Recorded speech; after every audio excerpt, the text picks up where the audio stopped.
Bonjour à toutes et à tous, bienvenue dans Spycast, le podcast des sapeurs-pompiers des Yvelines.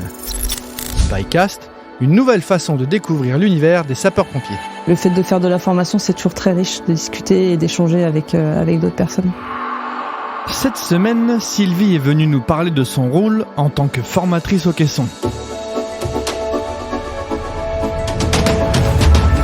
Bonjour Sylvie, qui es-tu ? Je m'appelle Sylvie, j'ai 43 ans, je suis sapeur-pompier depuis 2001. C'est quoi ton job ? Je suis formatrice. Alors ça consiste à compléter toutes les formations générales de nos sapeurs-pompiers en les mettant dans des situations le plus près du réel, en fait, à feu réel. Bien sûr, tout en prônant la sécurité. Pourquoi es-tu devenue formatrice au caisson ? C'est toujours quelque chose qui m'a attirée parce qu'à la base, je voulais être prof, instit ou prof.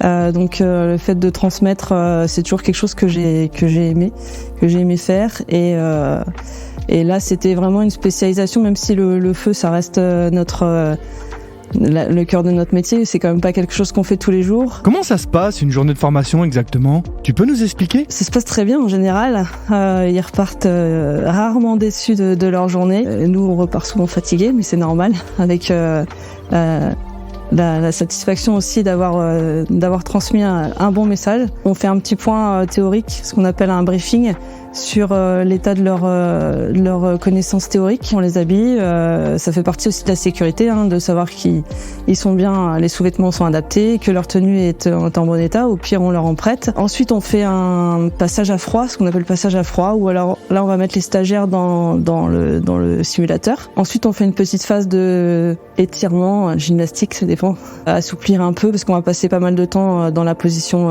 à genoux. Et ensuite on passe sur la phase à chaud où chacun met son aérie et on fait cette phase d'observation et d'attaque en fonction du public qu'on a. Et ensuite, la formation se termine par un débriefing. Puis après, c'est assez libre en fait comme discussion. Qu'est-ce que tu aimes dans ce rôle de formatrice ? Ça m'apporte un peu plus de sérénité lorsque je pars sur feu. J'ai l'impression de comprendre un peu mieux comment fonctionne la bête, comme on l'appelle. Et puis, c'est le fait de faire de la formation, c'est toujours très riche de discuter et d'échanger avec d'autres personnes. Alors, j'aime bien poser cette question pour la fin.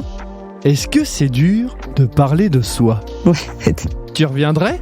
Parler d'autre chose ? Parler de quoi exactement ? De l'orchestre, par exemple.